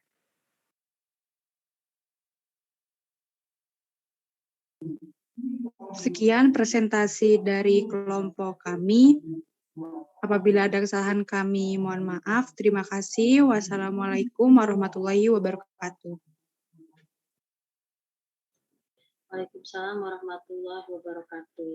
Nah, kalau misalnya dari presentasi kelompok 5 tadi itu menggarisbawahi pentingnya untuk menentukan standarisasi ya dari praktik-praktik MSDM yang tadinya dia menjadi pilar di perusahaan induk, ya mana yang harus sama atau sesuai untuk dilaksanakan di perusahaan anak.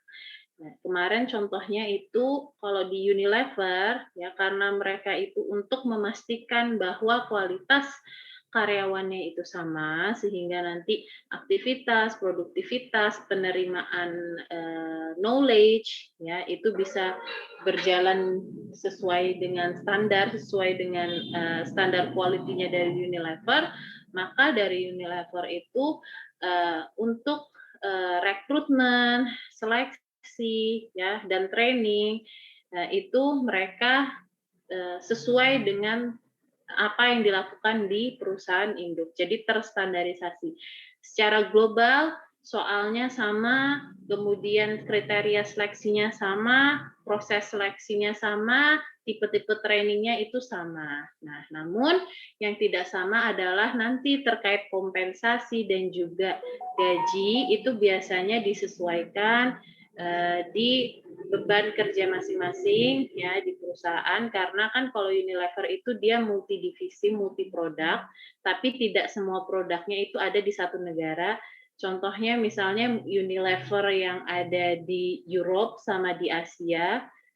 Misalnya untuk spesifiknya ya Unilever yang ada di Jerman dan Indonesia itu lini produknya nggak sama, ada beberapa produk yang ada di Jerman tapi tidak dipasarkan di Indonesia.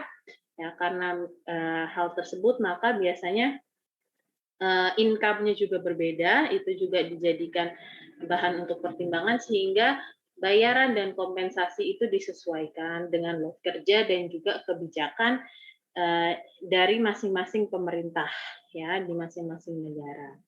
So, ketika perusahaan yang memutuskan untuk ekspansi ya menjadi global, jadi tidak hanya tentang strukturnya, maka mereka juga harus membagi ya role atau peran ya fungsi MSDM mana yang harus sama di semua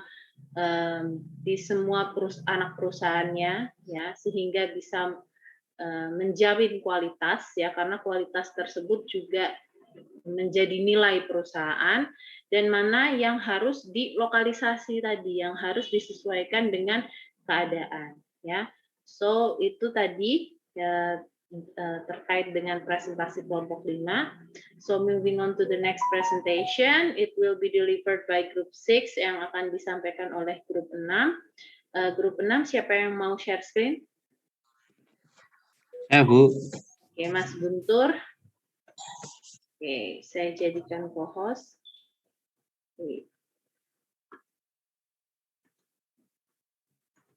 Sudah? Oke, silahkan dipersiapkan PowerPoint-nya dan juga nanti kalau sudah siap, silahkan boleh dimulai presentasinya.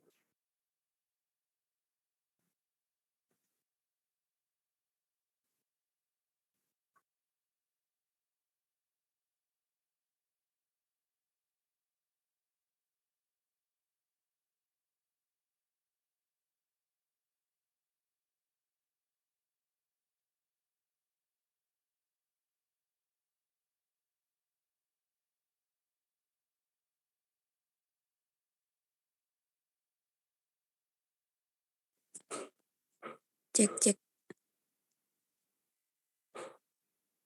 Baik.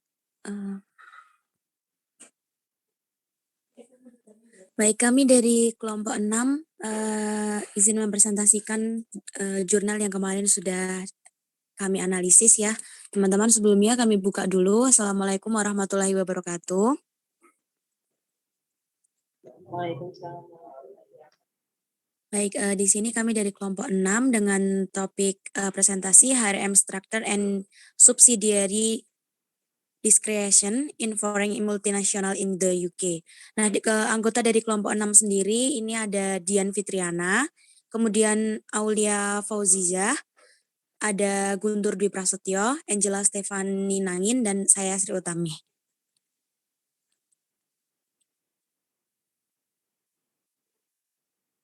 Baik, di sini nanti ada beberapa poin, yaitu ada pengenalan, kemudian masalah dan resolusi dari topik ini. Untuk kan sendiri akan disampaikan oleh Angela Stefani. Kepada Kak Angela, bisa kan? Berdasarkan data dari survei perwakilan skala besar, operasi Inggris dari perusahaan multinasional yang berbasis di luar negeri atau MNC memiliki kebijaksanaan atau otoritas pengambilan keputusan atas masalah SDM atau dibatasi oleh tingkat organisasi yang lebih tinggi. Meskipun itu mempertimbangkan jangkauan penentu kebijakan SDM anak perusahaan, ini berfokus pada variabel yang sedikit dibahas dalam literatur tentang kontrol dan otonomi, struktur dan sistem internasional, HR fungsi itu sendiri. Argumen intinya adalah bahwa aspek-aspek tertentu dari ini adalah prediktor penting sejauh mana kebijaksanaan tambahan. Bahkan ketika prediktor lain seperti kebangsaan dan standarisasi produk diperhitungkan. Kewenangan pengambilan keputusan anak perusahaan merupakan isu penting karena MNC. Dengan struktur tata kelola lintas negara mereka, menyediakan salah satu saluran utama untuk penyebaran praktik internasional. Sejauh tata kelola organisasi mengatur dan praktik ditentukan oleh aktor di luar yurisdiksi sistem bisnis tuan rumah. Ruang lingkup untuk penentuan nasib sendiri kelembagaan dan untuk eksperimen pribumi dan inovasi cenderung terhambat.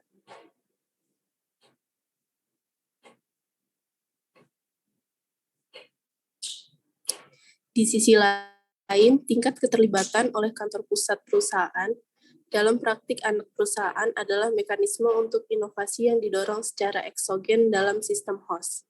Selain itu, peran inovasi anak perusahaan dan kontribusinya terhadap MNC telah dilihat sebagai terkait untuk otonomi anak. Fokus pada kontrol SDM secara khusus dibenarkan oleh sentralitas SDM di keunggulan kompetitif internasional. Fungsi komponen SDM seperti seleksi, sosialisasi, manajemen kinerja, dan fasilitas pelatihan pengembangan kompetensi yang spesifik, menghasilkan sosial yang kompleks, tertanam dalam sejarah dan budaya perusahaan. Di tingkat internasional, keunggulan kompetitif dikatakan bergantung pada penyebaran dan eksploitasi pengetahuan yang sistematis dikembangkan di salah satu bagian dari MNC, yang pada gilirannya tergantung pada faktor SDM.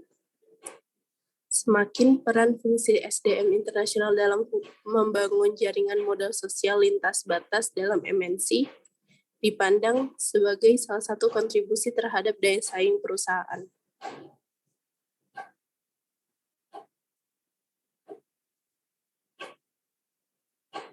Pertama, ia memperlakukan kebijaksanaan sebagai variabel skala dengan jangkar yang teridentifikasi dan konkret. Kedua, memisahkan kebijaksanaan SDM dengan membedakan antara berbagai bidang SDM. Inggris adalah situs yang tepat untuk memeriksa kebijaksanaan di perusahaan multinasional. Memiliki relatif sedikit kendala, misalnya dalam bentuk pengaturan hubungan kerja kolektif pada sentralisasi kontrol. Selain itu, sifat ekonomi Inggris yang sangat terinternasionalisasi telah menyebabkan warisan pengaruh eksogen. Sekali lagi menciptakan kondisi yang lebih permisif untuk kontrol praktik MNC pusat. Jadi faktor organisasi MNC yang mempromosikan atau menghalangi pengaruh tingkat yang lebih tinggi pada anak perusahaan mungkin muncul dengan kejelasan yang lebih besar daripada di pengaturan tuan rumah dengan kendala kelembagaan yang lebih besar pada kontrol eksogen.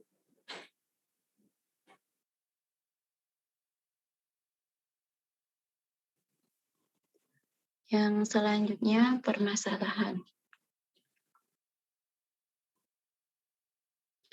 Yang pertama, kontrol SDM oleh tingkat organisasi yang lebih tinggi kemungkinan akan difasilitasi oleh adanya hubungan pelaporan langsung antara fungsi SDM di operasi Inggris dan fungsi di tingkat yang lebih tinggi seperti wilayah atau divisi bisnis internasional.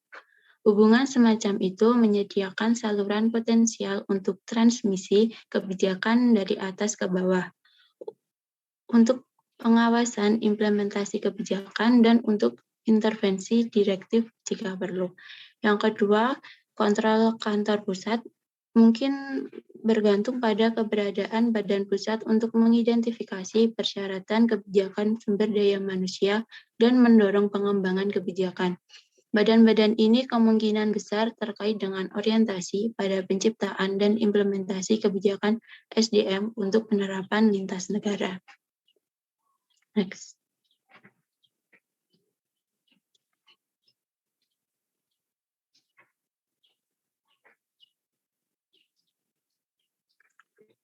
Yang ketiga, sistem global formal untuk pemantauan sumber daya manusia mungkin diharapkan terkait dengan peningkatan kontrol tingkat yang lebih tinggi. Secara khusus, pengembangan sistem informasi elektronik internasional seperti SAP atau PeopleSoft memungkinkan pengawasan hasil SDM yang akurat dan cepat. HRIS menyediakan tingkat yang lebih tinggi baik dengan konteks mengenai implementasi kebijakan yang ada dan pengetahuan untuk menentukan kebijakan baru. Selain itu, mereka memiliki potensi untuk mengintegrasikan sumber daya manusia dengan berbagai fungsi bisnis lainnya. Sehubung dengan tujuan pengendalian, mereka memungkinkan tingkat yang lebih tinggi untuk meneliti kesesuaian anak perusahaan dengan norma kebijakan, dan untuk campur tangan ketika anak perusahaan menyimpang dari norma-norma tersebut. Ketersediaan fungsi TIK itu sendiri dapat dilihat sebagai pendorong praktik universal di perusahaan multinasional.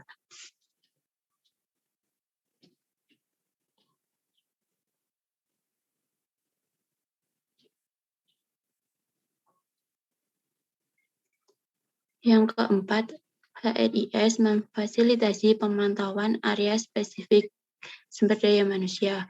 Hampir semua perusahaan multinasional cenderung memantau setidaknya beberapa aspek dari anak perusahaan sumber daya manusia seperti total biaya tenaga kerja dan jumlah karyawan.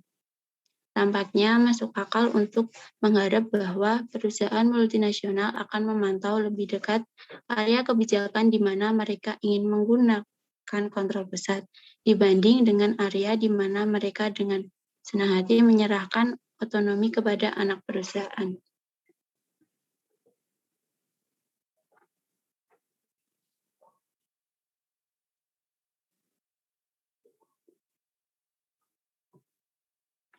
Yang kelima, adanya mekanisme untuk memberikan pelayanan sumber daya manusia bersama kepada pelanggan internal perusahaan multinasional melintasi batas-batas nasional dapat dilihat sebagai indikator orientasi MNC untuk mengkoordinasikan dan mengendalikan SDM secara internasional dan untuk mencari skala ekonomi internasional dalam penyediaan layanan sumber daya manusia.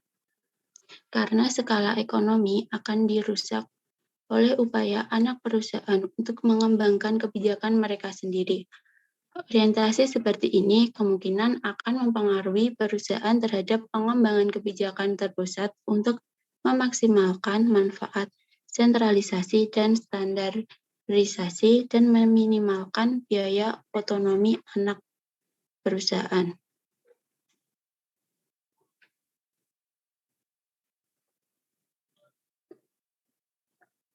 Dan yang terakhir, penulis telah menunjukkan pentingnya mekanisme untuk menyatukan anggota fungsi sumber daya manusia secara lintas nasional.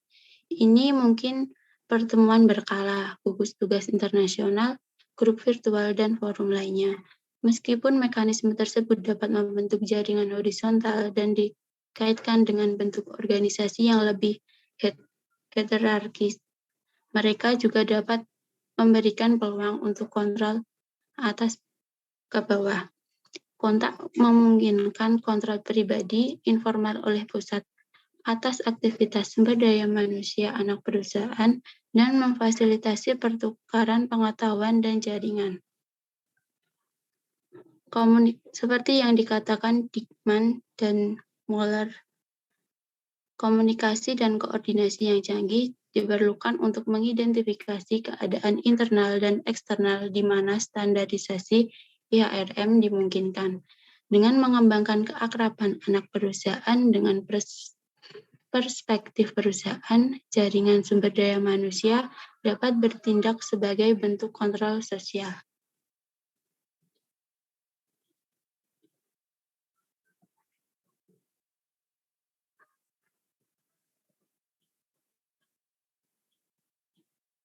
Next.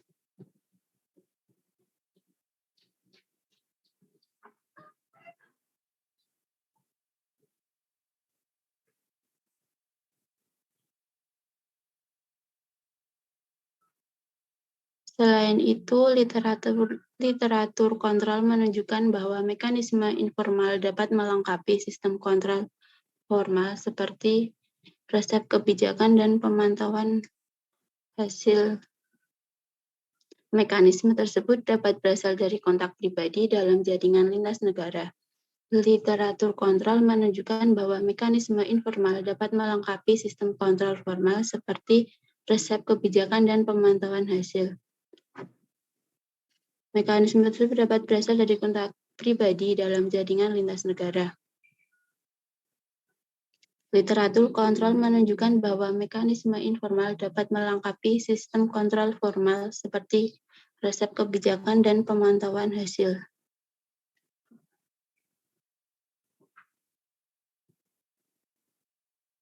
Next.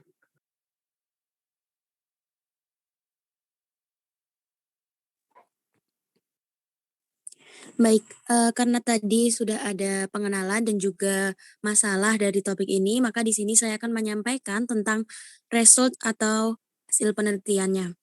Nah, dari variabel yang berbeda itu memprediksi distraksi pada pada item HR yang berbeda. Kemudian hasil salah satu model menunjukkan terdapat kontribusi individu yang signifikan terhadap persamaan masing-masing variabel berikut. Yang pertama, US Country of Origin. Yang kedua, the existence of intermediate international level. Yang ketiga, standardization of product regionally of globally. Keempat, itu ada bringing manager together internationally atau HR networking. Kemudian yang kelima, itu ada direct UKHR, reporting line to the next highest level. And yang terakhir, itu ada the existence of multiple level of influence on TND and AI. Oke. Next. Nah, result yang selanjutnya itu ada keberadaan mekanisme untuk menyatukan manajer SDM secara internasional mendapat dukungan yang kuat. Dan kepemilikan AS adalah prediktor diskresi yang lebih rendah, sedangkan kepemilikan CMI lebih tinggi. Kemudian untuk hipotesis yang keempat dan 5 mengenai dampak standarisasi produk dan keberadaan tingkat menengah organisasi, keduanya didukung.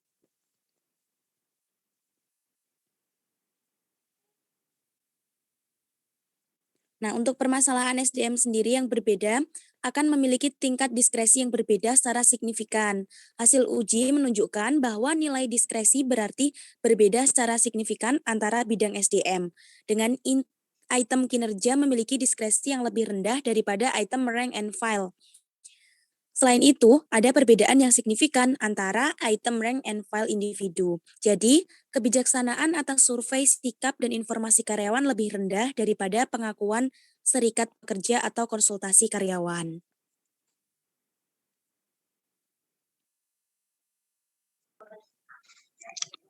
Kemudian yang terakhir itu ada dari ini. Kesimpulannya adalah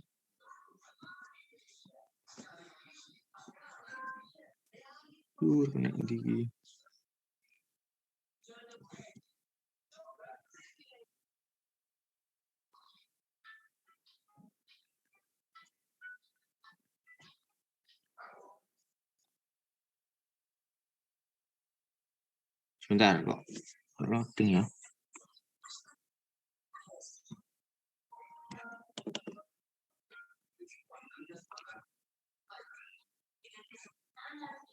Kesimpulannya itu analisis telah mengeksplorasi prediktor kebijaksanaan anak perusahaan dalam dua area HR yang luas yang kontras, yaitu kebangsaan dan standarisasi produk.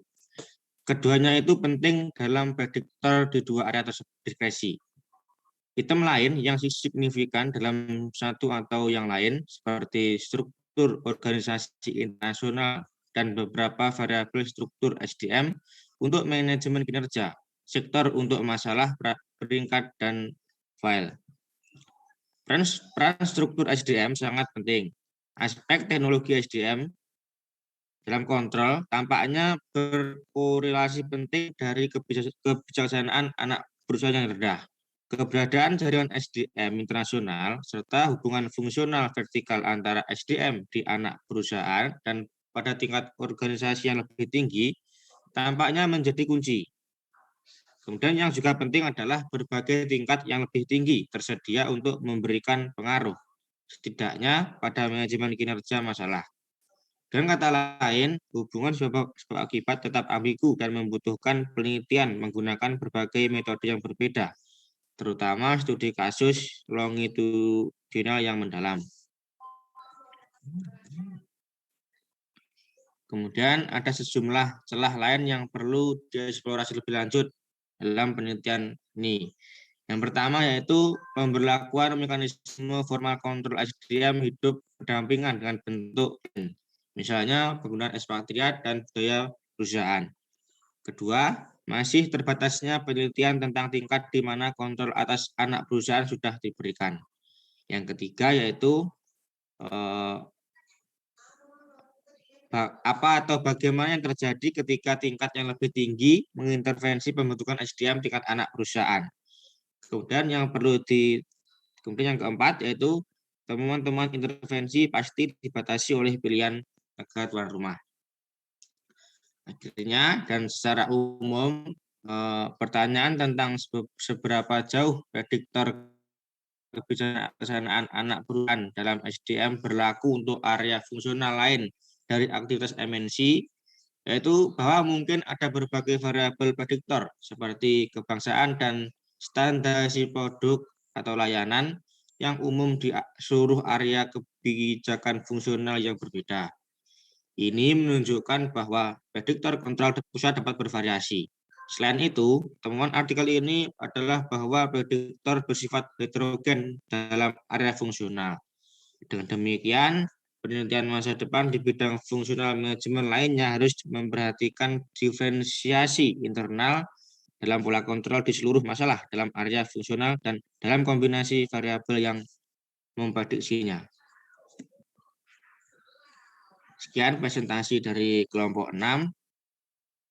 Bila ada kekurangan mohon dimaafkan. Terima kasih. Wassalamualaikum warahmatullahi wabarakatuh. Waalaikumsalam warahmatullahi wabarakatuh. Waalaikumsalam warahmatullahi wabarakatuh. Jadi artikel dari kelompok 6 ini dia mendukung atau selaras atau tidak dengan artikel dari kelompok 5 terkait dengan kontrol kebijakan.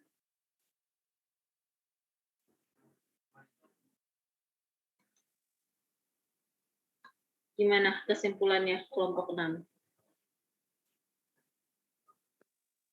Terkait dengan kebijakan MSDM antara perusahaan induk dengan perusahaan anak atau perusahaan cabang, tadi dengan yang kelompok 5, kira-kira selaras atau enggak kesimpulannya?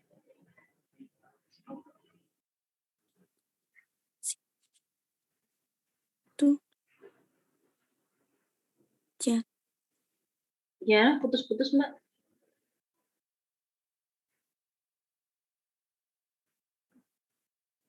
Tadi siapa? Mbak Tami ya? Putus-putus suaranya.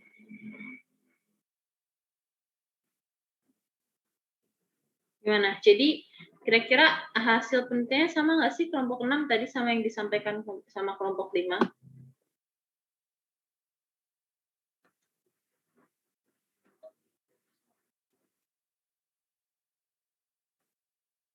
Gimana kelompok 6?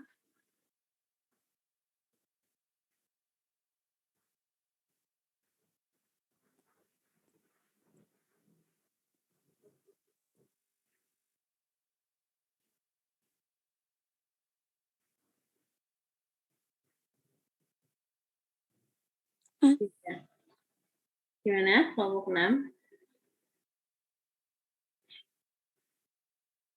Selaras nggak? Mereka hasilnya saling mendukung atau tidak? Kan kalau misalnya dari kelompok 5 tadi dikatakan bahwa beberapa hal tetap harus distandarisasi ya, harus sesuai dengan standar dari pusat ya kayak gitu. Kalau dari kelompok 6 gimana? Is it similar?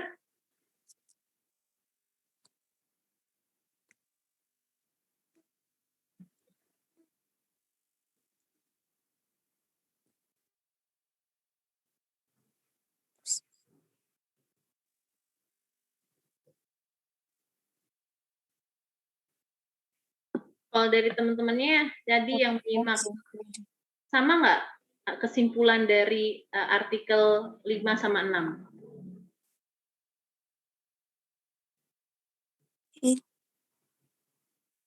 Cek.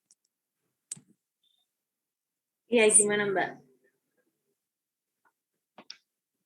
Suaranya Mbak Tami putus-putus, diketik di chat aja, di kolom chat boleh. Anyone? Sama nggak yang disampaikan kelompok 5 sama kelompok 6 hasilnya?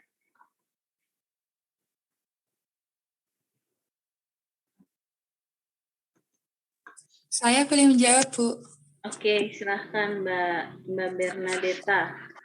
Kalau tadi saya menganalisis itu sama, Bu, antara yang di kelompok tadi sama sekarang. Jadi dua-duanya itu kebijakannya lebih prefernya itu tersentralisasi ke pusatnya gitu, Bu. Oke, ya, terima kasih Mbak Bernadetta. Ya, kemudian, nah ini ada tambahan dari Mbak Sri Utami untuk topiknya sama-sama terkait mengenai hubungan perusahaan pusat dan cabang. Ya, tadi sama seperti yang sudah disampaikan oleh Mbak Bernadetta, jadi hasilnya itu serupa ya meskipun tempat penelitiannya berbeda. Jadi kalau untuk multinational company, meskipun dia itu memiliki banyak anak cabang ya di negara-negara yang lain, meskipun model perusahaannya itu berbeda, misalnya nih yang satu itu tipe yang dia itu membagi produksinya, yang satu tipe dia memang cloningan ya, buka copy paste kayak KFC gitu ya. Atau misalnya yang satu seperti Unilever. Jadi ada beberapa divisi produk yang disebarkan ke berbagai negara meskipun di setiap negara itu berbeda. Ya, jadi meskipun mereka memiliki bentuk bisnis yang berbeda, yang kemudian struktur organisasinya berbeda, namun secara struktur MSDM, ya, berdasarkan kedua penelitian tersebut, mereka menyarankan, ya, untuk kombinasi. Ada sentralisasi itu tetap ada, tapi desentralisasinya juga ada. Sentralisasinya itu terkait apa? Terkait tadi standarisasi, kan kita sudah bahas standarisasi minggu lalu ya. Standarisasi terkait beberapa kebijakan ya dari fungsi-fungsi SDM yang ada. Kan kita udah pelajari, udah paham ya fungsi-fungsi SDM itu banyak. Nah, dari fungsi dari rekrutmen, dari job analisis ya sampai ke yang terakhir ya kesehatan dan keselamatan kerja, mempertahankan karyawan, itu yang mana yang mau kita samakan ya. Nah, contohnya kan kayak tadi yang saya sampaikan Unilever. Kalau di Unilever pertimbangannya adalah ketika mereka menerima karyawan untuk bergabung, mereka ingin karyawannya itu memiliki kompetensi yang sama, ya, baik di negara manapun. Sehingga berdasarkan hal tersebut, untuk quality control, mereka memilih bahwa rekrutmen dan seleksi juga trainingnya akan mereka seragamkan. Ya. Namun untuk kebijakan lain, itu dikembalikan ya untuk otonomi dari masing-masing perusahaan meskipun mereka juga memberikan standar ya. Jadi kalau misalnya untuk di MNC multinational company baiknya adalah seperti itu. Jadi kita sentralisasi untuk menstandarisasi beberapa kebijakan, nanti kita pilih fungsi mana yang harus sama persis, kita detailkan ke bawah, fungsi mana yang kita memberikan otonomi ya bagi perusahaan anak untuk localization, mentranslate hal tersebut sesuai dengan keadaan lokalnya ya, seperti misalnya payment dan lain-lain, karena itu juga biasanya terkait dengan pengaruh eksternal ya terhadap perusahaan untuk hal tersebut. Nah, sehingga struktur MSDM-nya mereka adalah shared ya, jadi sentralisasi dan juga desentralisasi. Jadi MSDM di perusahaan induk mereka menentukan hal-hal tersebut, kemudian mereka biasanya transfer ke MSDM pusat dari masing-masing perusahaan di setiap negara, dan kemudian mereka akan memilih agen, di mana hal tersebut nanti bergantung dari perusahaannya, apakah mereka akan meminta manajer lini ya merangkap sebagai agen MSDM di departemen tersebut, atau mereka akan merekrut ya setiap departemen memiliki satu karyawan HRD ya untuk memastikan implementasinya itu berjalan dengan lancar, dan juga tingkat kontrolnya ya harus diperhatikan seberapa besar kontrol perusahaan inti ke pembuatan kebijakan di perusahaan anak ya.